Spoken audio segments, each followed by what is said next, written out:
आपको सर्दी है, जुकाम है, नज़ला है, हेडेक रहता है, ब्रोंकाइटिस है, अस्थमा है, नाक सदा बहती रहती है,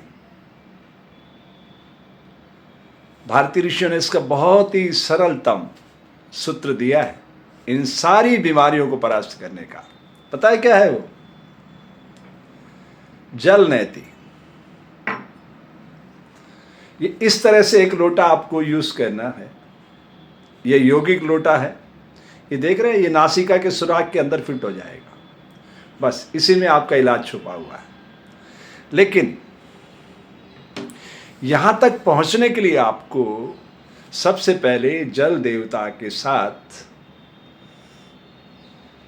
जुड़ने का प्रयास करना होगा।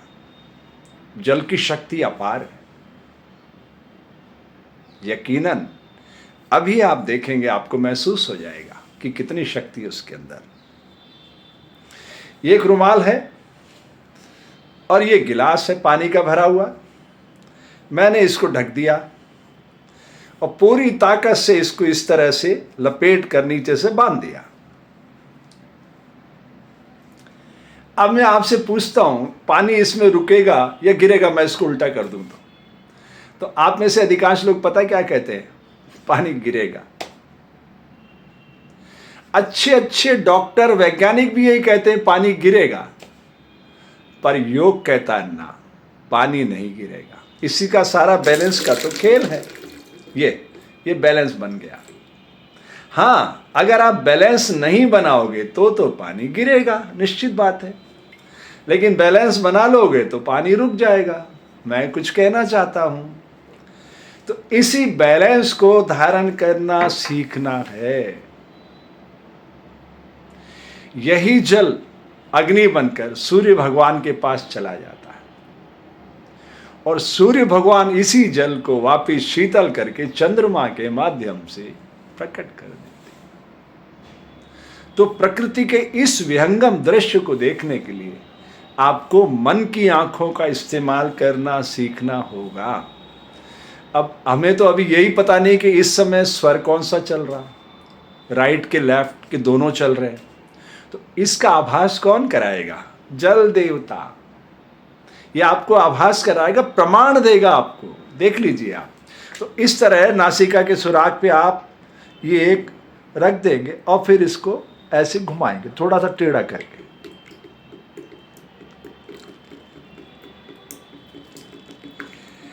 अब ये अंदर की तरफ बह रहा है, अंदर की तरफ, बाहर नहीं जा रहा है। इसको साफ करना आना चाहिए। ये अंदर की तरफ जा रहा है, इसका मतलब समझ रहे हैं आप?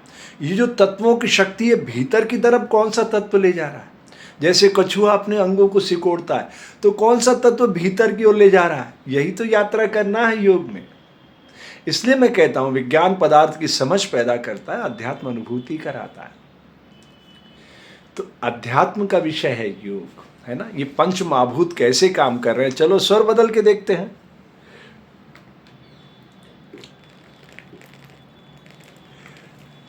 अभी भी अंदर की तरफ जा रहा है।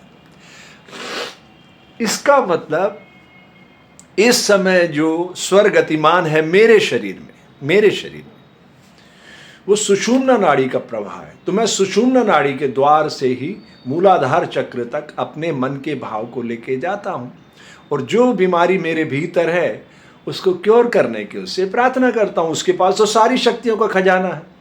तो मैं पहले क्या करूंगा? एक्सेल करूंगा फोर्सफुली।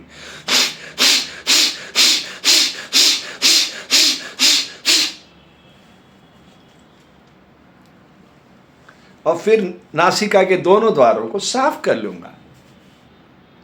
आप समझ रहे मैं क्या कर रहा हूं? ये मैंने अग्नि को बांधा सारे तत्वों में। अग्नि का काम करना है पवित्र, जो भी चीज उसके संपर्क में आएगी उसको पवित्र कर देगी। तो मैं पहले विजातीय द्रव्य को शरीर से बाहर फेंक रहा हूं, इस तरह से फेंक रहा हूं।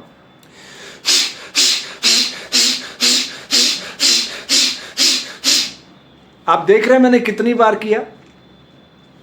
10 बार। और शरीर में कितने द्वार हैं? 10 द्वार, 2, 4, 6, 7, 2 नीचे है मल का मूत्र का, और 10वां द्वार, 10वां द्वार किधर है? प्रकृति के इस रहस्य को मैं आपको समझाने की कोशिश कर रहा हूं।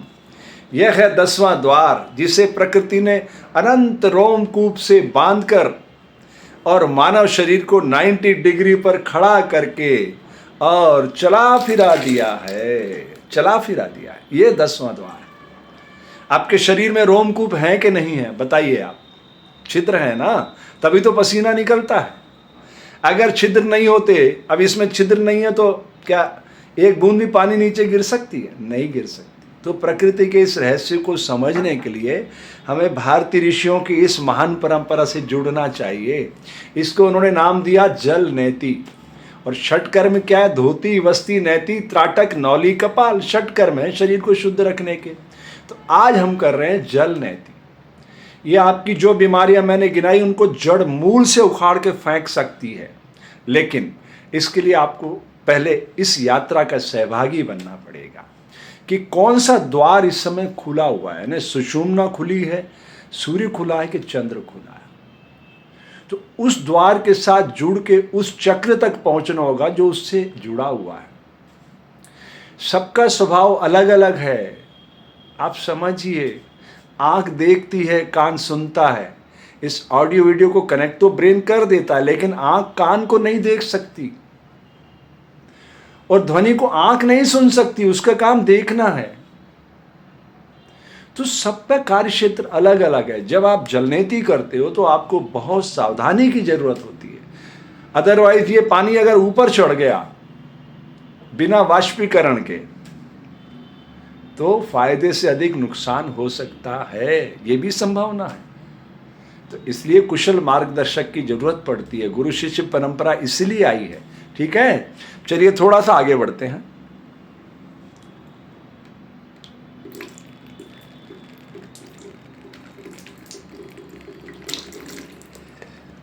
नहीं दे रहा है।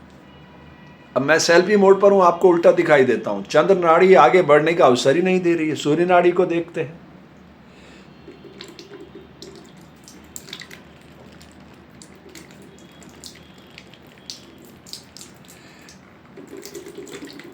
बिल्कुल नहीं दे रहे।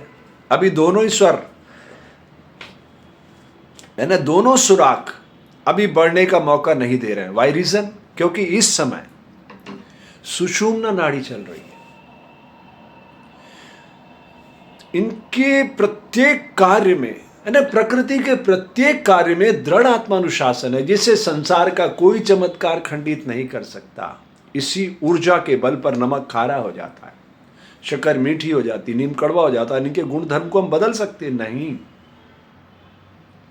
तो ये जो रेसिपी है, जो प्रकृति का अपना वैभव है, उसके साथ जुड़ने की कला का नाम है योग। ठीक है, अब मैंने दोनों सुराखों से जल, अब मैं अगर तीसरे सुराख से लूंगा, मान लीजिए मैं तीसरे सुराख से लेता हूं, तो ये कहां जाएगा? भीतर। आपको तो दिखेगा ही नहीं, तो आपको कैसे पता चलेगा कि क्या हो रहा है? बात ये समझने की है कि अगर मैंने दोनों सुराखों से लिया तो ये तो भीतर उतर जाएगा, तो फिर आपको तो ये दिखेगा ही नहीं। आप कहेंगे ये तो कोई प्रमाण ही नहीं हुआ। तो आपको प्रमाण देना जरूरी है, क्योंकि बिना प्रमाण के मैं कोई बात करता नहीं। बच्चों के बीच काम करता, उनके आईक्यू लेवल को खोलने के लिए। तो जो भी बोलता हूं, कोशिश करता हूं मेरी दृष्टि में, मेरी जानकारी में, मेरे अनुभव में वो सत्य हो। और जितना सत्य मैं बच्चों तक पहुंचा सकूंगा, आने वाली नस्लें उतनी अधिक ऊर्जा से भारतीय ऋषियों की इस महान परंपरा को समझ सकेंगी। यही मैं कहना चाहता हूं। तो ये जल नीति करते समय बस आप इतना ध्यान रखिए कि कौन सा स्वर चल रहा है और किस स्वर का स्थान कौन सा है। अब आप समझिएगा, सूर्य नाड़ी चलेगी तो वो हृदय तक जाती है, बिना टकराहट के ध्वनि उत्पन्न करती है, बिना टकराहट के, वो उसकी शक्ति है। लेकिन चंद्र नाड़ी शीतलता की प्रतिनिधि है, वो मणिपूरक चक्र तक जाती है, जहाँ सारे द्वार खुलते हैं। सारा बीमारियों का केंद्र आपकी नाभि है। और आप 3 गलतियां दोहराते हैं। मैं बार बार हर वीडियो पर आपको ये बता रहा हूं कि दांत का काम आंत को देना बंद करिए, हर बाइट को 32 बार चबाओ, वात रोग नहीं होगा, दोनों समय पेट साफ रखो, पित्त रोग नहीं होगा, अच्छा सोचो, कफ रोग नहीं होगा। वात, पित्त और कफ का संतुलन ही तो पूर्ण स्वास्थ्य का परिचायक है। समझ रहे हैं ना आप? अभी तक आपने हमारा ये चैनल सब्सक्राइब नहीं किया तो कर लीजिए। ये धरती पे एक सरल तरल मानव को प्रकट करने का अभियान है, ठीक है। अब जाते जाते जल देवता एक एक बूंद बन के और धरती के आंचल तक पहुंच जाते हैं, ठीक है। तो हम छोटे छोटे दीपक हैं प्रकृति के। तो आओ भारत के ऋषियों की इस महान परंपरा से जुड़ने का साझा प्रयास करते हैं। मन के रंगों की भाषा दीवारों पर लिख जाए, सोने के पानी से हम हा हा हा हा हा हा, सोने के पानी से हम हर क्यारी को लहराए, भावी ऋतुओं की हम सब एक शुरुआत बन जाए, पूर्वा के संग संग झूमे, किरणों के संग मिल गाए, पूरब के माथे पर हम सूरज का तिलक लगाए।